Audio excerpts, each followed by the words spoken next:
Assalamualaikum warahmatullahi wabarakatuh. A'udzu billahi minasy syaithanir rajim. Bismillahirrahmanirrahim.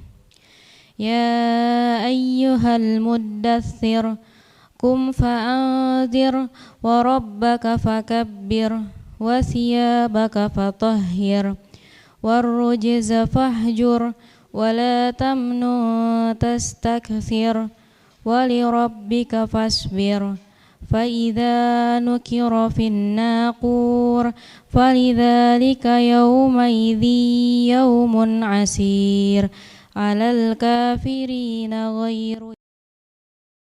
Shadaqallahul azim. Bismillahirrahmanirrahim. Assalamualaikum warahmatullahi wabarakatuh. Bismillahi walhamdulillah wassalatu wassalamu ala rasulillah wala haula wala quwata illa billah amma ba'du. Mari bersama-sama kita panjatkan puji dan syukur atas kehadirat Allah Subhanahu wa taala yang telah melimpahkan rahmat serta karunia-Nya sehingga pada pagi hari ini kita semua bisa kembali bersilaturahmi di acara Ngopi, Ngobrol Perkara Ilmu. Ngopi yuk! Tentunya pagi hari ini telah hadir bersama kita Bapak Ustadz Ahmad Haris Riswanto. Assalamualaikum Pak Ustadz. Waalaikumsalam warahmatullahi wabarakatuh. Gimana kabarnya Pak Ustadz? Alhamdulillah sehat, alhamdulillah baik. Alhamdulillah baik. Semoga kesehatan ini juga bisa dirasakan oleh pemirsa Sinpo TV dimanapun berada.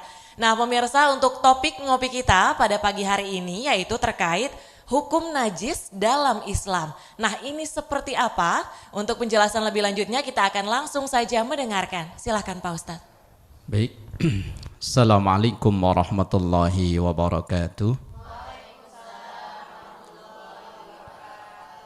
Alhamdulillahi rabbil alamin.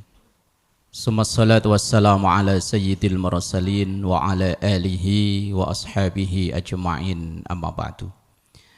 Jamaah yang dimuliakan Allah dan juga pemirsa Sinpo TV dimanapun berada, semoga kita semua selalu diberkahi oleh Allah Subhanahu wa ta'ala. Pagi yang berbahagia ini kita akan ngobrol tentang najis. Bagaimana Islam memandang tentang najis. Lah, pengertian najis itu apa? Kalau ibu ditanya, najis itu apa? Kotoran. Udah gitu tok. Padahal sering kita kalau ngomongin orang, dasar najis.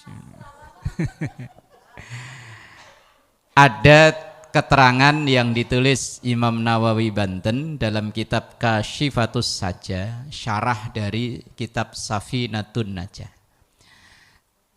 Terjemahannya begini, najis itu adalah segala sesuatu yang dianggap kotor dan menyebabkan terhalangnya sahnya sholat.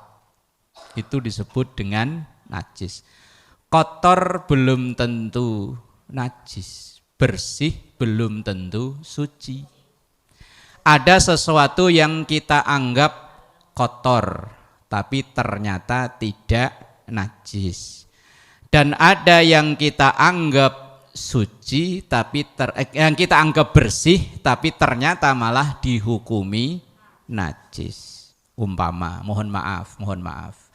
Kita ini asalnya dari mana sih?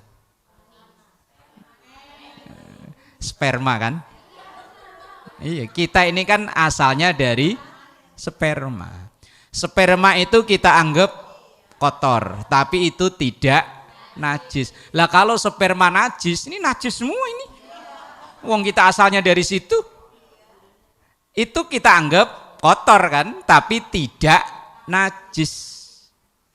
Segala sesuatu yang keluar dari kemaluan kita, yang depan maupun belakang itu dihukumi najis, kecuali itu. Nah iya, makanya enggak najis itu. Kita anggapnya kotor. Tapi ada yang kita anggap bersih tapi malah najis. Daging, mohon maaf, babi, celeng, anjing. itu kalau udah dicuci, kata mereka yang bukan orang Islam bilangnya bersih. Tapi kata kita orang Islam najis. Maka bersih belum tentu suci, kotor belum tentu najis. Lah, untuk menentukan benda itu najis atau tidak, ya tentu kita berpedoman pada Quran, pada hadis Rasulullah Sallallahu Alaihi Wasallam. Yang sudah kita paham dari ilmu-ilmu fikih yang kita pelajari bahwa najis itu terbagi menjadi 3. Ada najis yang terendah, yaitu najis mukhaffafah.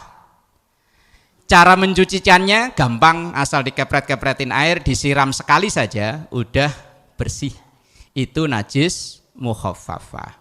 Yang termasuk dalam najis mukhaffafah itu adalah air kencingnya bayi laki-laki yang belum berumur 2 tahun dan belum mengkonsumsi apa-apa selain ASI. Lah sekarang pertanyaannya, bayi sekarang kira-kira umur belum 2 tahun udah minum atau konsumsi selain ASI apa enggak? Berarti udah enggak najis mukhaffafah lagi. Berarti udah naik kelas najisnya. Lah kenapa kok hanya bayi laki-laki, bayi perempuan kok beda? Ya karena memang dalam tubuh laki-laki dan tubuh perempuan ini ada hal yang berbeda. Lah kita menentukan hukum ini kan berdasarkan Quran, berdasarkan hadis. Lah kalau memang Qurannya bilang ini najis, ya kita ikut najis. Hadisnya bilang najis, kita ikut najis. Lah ini yang pertama. Kemudian yang ketiga, yaitu najis yang terberat, yaitu najis mughalladhah. Yaitu cara mensucikannya dengan mencuci 7 kali, diulang 7 kali cara mensucikannya, dan salah satunya dicampur dengan tanah atau debu. Lah yang masuk dalam najis ini adalah, kalau teks hadisnya yaitu adalah jilatan anjing. Maka ada sebagian ulama yang menghukumi najis mughalladhah itu hanya jilatannya saja, tapi seluruh tubuhnya enggak. Tapi dalam mazhab Syafi'i untuk ikhtiyat, hati-hati, maka yang dihukumi najis adalah seluruh tubuh bagian anjing dan babi. Maka ya untuk ikhtiyat lebih baik kalau memang enggak ada perlu apa-apa ya enggak usah lah ya. Kecuali memang dia misalnya petugas keamanan polisi yang memang dia bawa anjing pelacak, ya memang karena tugas. Tapi kalau kita bukan siapa-siapa, bukan apa-apa, nggak ada perlu apa-apa, lebih baik tidak. Tidak itu maksudnya tidak. Nah, ya kecuali memang ada keperluan. Untuk kelanjutannya insya Allah di segmen berikutnya. Wallahu a'lam bishawab. Baik, terima kasih Pak Ustadz. Usai jeda kita akan lanjut ngobrolnya terkait dengan hukum najis dalam Islam. Tetap di Ngopi Yuk.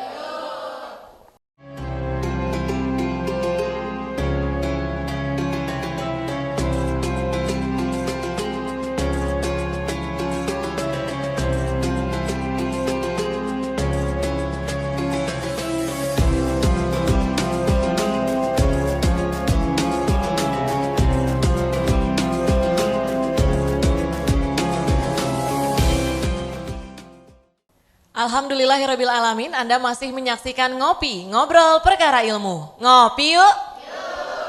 Untuk mengawali segmen kali ini kami akan buka untuk sesi tanya jawab. Untuk 2 orang penanya silakan sebutkan nama dan juga pertanyaannya.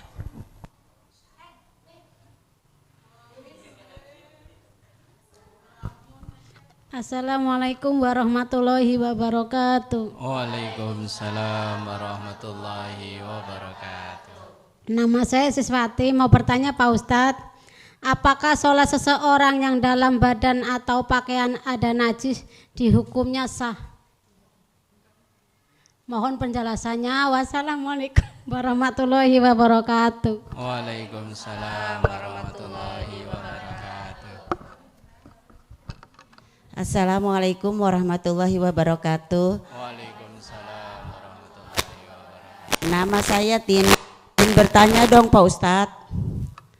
Dalam mencuci najis mughalazoh, apakah debu atau tanah itu bisa diganti dengan sabun? Mohon penjelasannya Pak Ustadz. Wassalamualaikum warahmatullahi wabarakatuh. Waalaikumsalam warahmatullahi wabarakatuh. Dua pertanyaan Pak Ustadz. Yang pertama, apakah sholat seseorang yang dalam badan atau pakaiannya ada najis itu dihukumnya syah atau tidak? Kemudian pertanyaan kedua, dalam mencuci najis mughaladah, apakah debu atau tanah itu bisa diganti dengan sabun Pak Ustadz? Silakan. Baik, jamaah yang dimuliakan Allah, yang pertama, kalau kita sholat kemudian entah pakaian kita atau badan kita terkena najis, bagaimana hukum sholatnya?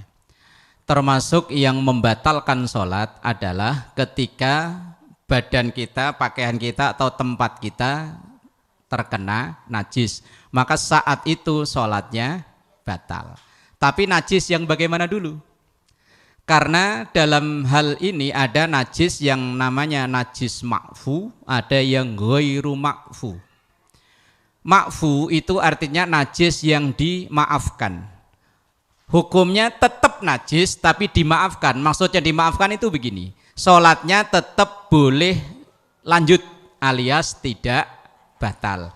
Lah, apa yang masuk dalam kategori najis ma'fu itu? Yaitu binatang-binatang kecil yang sekiranya dalam tubuh binatang itu tidak ada sistem peredaran darah. Semisal nyamuk, hewan-hewan kecil yang kadang ada di lampu. Kalau kecoa ada darahnya enggak? Bukan masalah geli, najis itu bukan masalah geli dan enggak geli. Ada darahnya enggak kecoa itu? Enggak ada, berarti tidak membatalkan, bukan tidak najis. Najis tetap najis tapi ma'fu. Umpama begini, ibu ketika sholat Allahu Akbar, selesai sholat, entah itu di mukena atau di kantong baju, ternyata di situ ada bangkai nyamuk, bangkai kecoa, sholatnya tetap sah. Kalau itu binatang-binatang yang dalam binatang itu tidak ada sistem peredaran darah. Gampangnya begini, kalau binatang itu kita plek matiin, nggak ada darahnya. Darah itu bukan darahnya nyamuk, darahnya kita. Bukan darahnya nyamuk asli. Kalau cecek,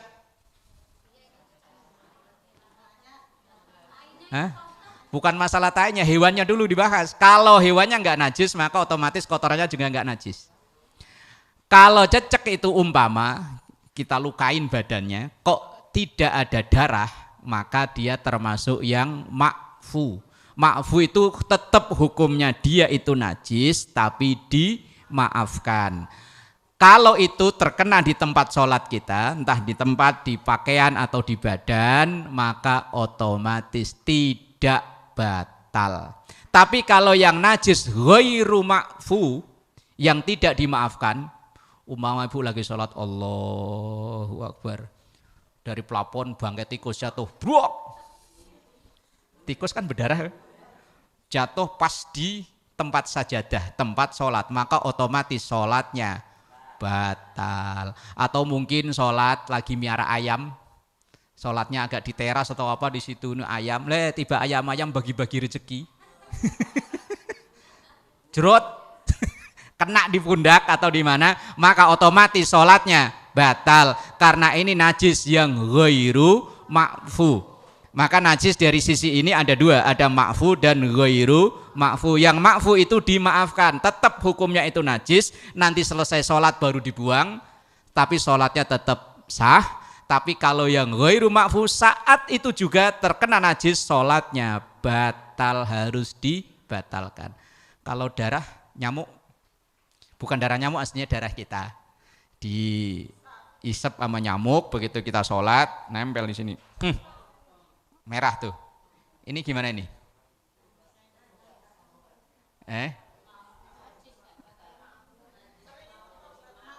Iya, ini najis tapi ma'fu. najis yang dimaafkan. Artinya dimaafkan itu begini loh. Ketika kita ngalami itu pas lagi sholat, sholatnya tetap jalan. Kalau ingus sendulup.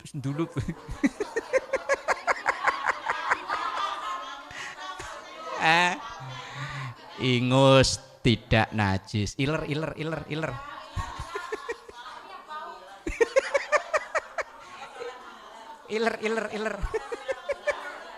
Lah umpama sholat Allahu Akbar, sebelah sono ada yang lagi tiba-tiba kok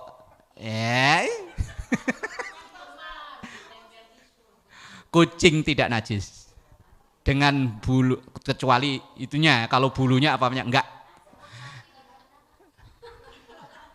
Tinggal cek semut ada darahnya enggak.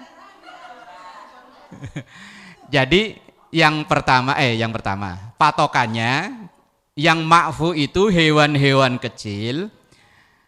Yang pertama ya, yang ma'fu itu hewan-hewan kecil yang dalam tubuhnya itu enggak ada sistem peredaran darah. Bukan enggak ada darah, sistem peredaran darah. Maka yang pinter ini ya tentu anak-anak biologi. Maka ilmu itu saling keterkaitan. Orang belajar fikih tapi kalau enggak paham biologi akan salah menetapkan hukum. Karena patokannya yaitu ketika hewan itu dalam tubuhnya enggak ada sistem peredaran darah. Kalau kita ini kan ada sistem peredaran darah. Hewan-hewan besar ada. Maka najisnya itu ma'fu. Yang kedua, najis yang sulit untuk dihindari. Ma'fu. Umpama kita lewat jalan, ada orang naik motor, kebetulan ada orang yang habis nyirami got. Apa kita bisa ngindar? Nah, itu najis tetap tapi di ma'fu. Atau najis kecil yang kayak tadi itu darah kita aslinya yang diisep sama nyamuk kemudian nah ini ma'fu. Tapi yang ghairu ma'fu otomatis saat itu sholatnya batal. Kemudian yang kedua, najis mughalladhah harus dicuci 7 kali, salah satu dicampur dengan tanah. Kalau kita di sini alhamdulillah masih banyak tanah. Coba yang tinggal di apartemen. Karena pernah ada kasus ada seorang ART pembantu, dia itu bukan ngurus orang, tapi hari-harinya ngurus anjing sama majikannya. Udah kadung teken kontrak, kalau dia membatalkan kan berisiko. Lah terus gimana? Setiap hari dia ngurus itu. Lah untuk kelanjutannya insya Allah di segmen berikutnya. Baik, terima kasih Pak Ustadz untuk pertanyaan kedua nanti akan dijawab di segmen berikutnya. Tetap di Ngopi Yuk.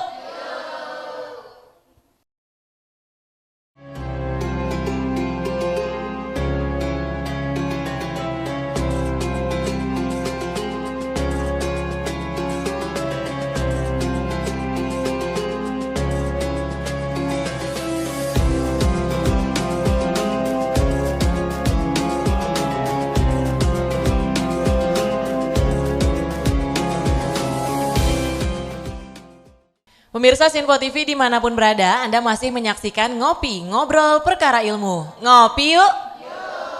Sebelum dilanjut penjelasan terkait dengan hukum najis dalam Islam, terlebih dahulu akan dijawab. Tadi ada satu pertanyaan Pak Ustadz yang belum selesai dijawab, terkait dengan dalam mencuci najis mughalladhah, apakah debu atau tanah bisa diganti dengan sabun? Silahkan Pak Ustadz. Baik, tadi ada yang nanggung Bu ya. Padahal kalau nanggung gak enak ya. Ini ada curhatan seorang ART yang dia itu memang ibadahnya tekun, tapi udah terkadung terlanjur teken kontrak dengan seseorang, ternyata tugasnya itu ngerawat anjing. Lah sehari-hari ia yang mandiin yus macam-macam.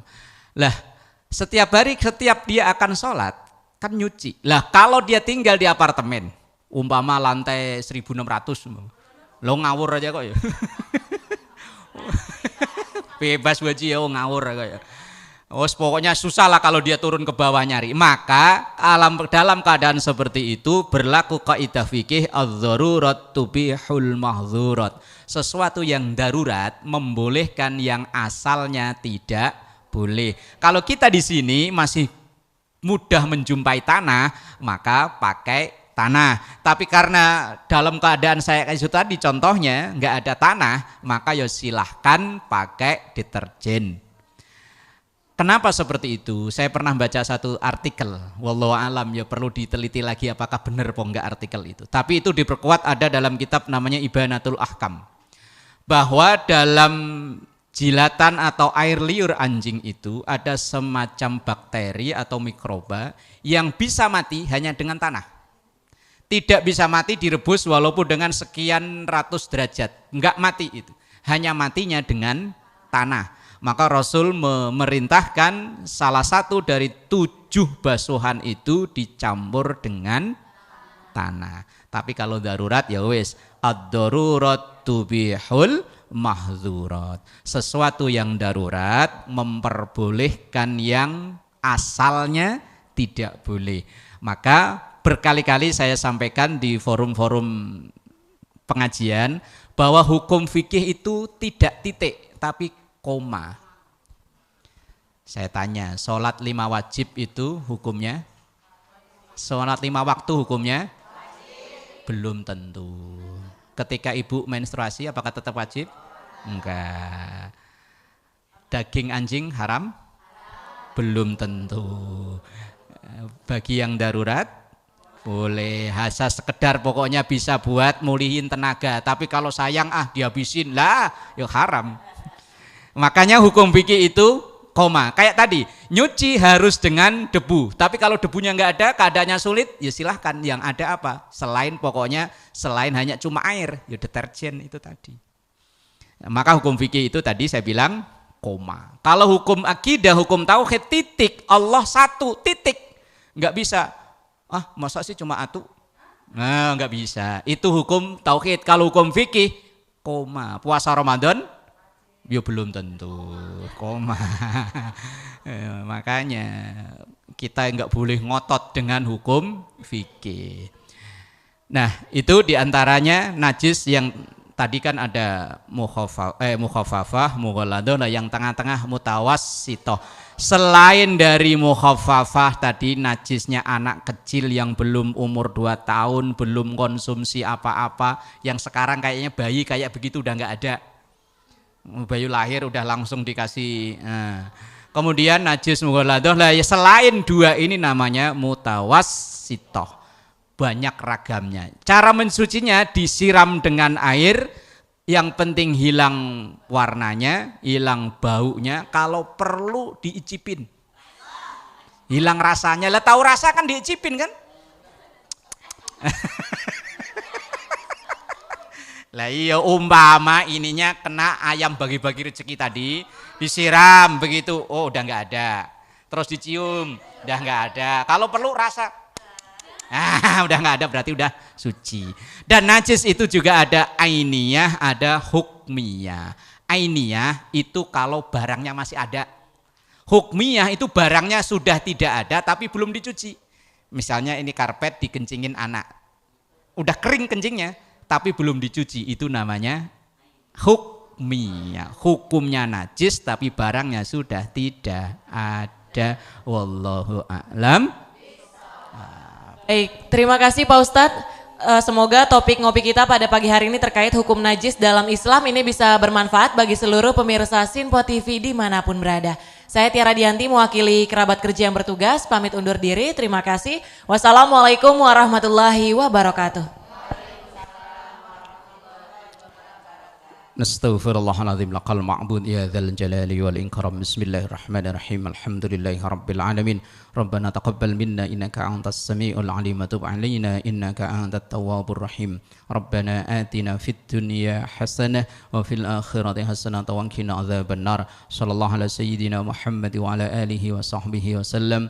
Walhamdulillahi rabbil alamin. Wassalamualaikum warahmatullahi wabarakatuh. Salatullah salamullah ala taha rasulillah. Salatullah salamullah ala ya حبيبي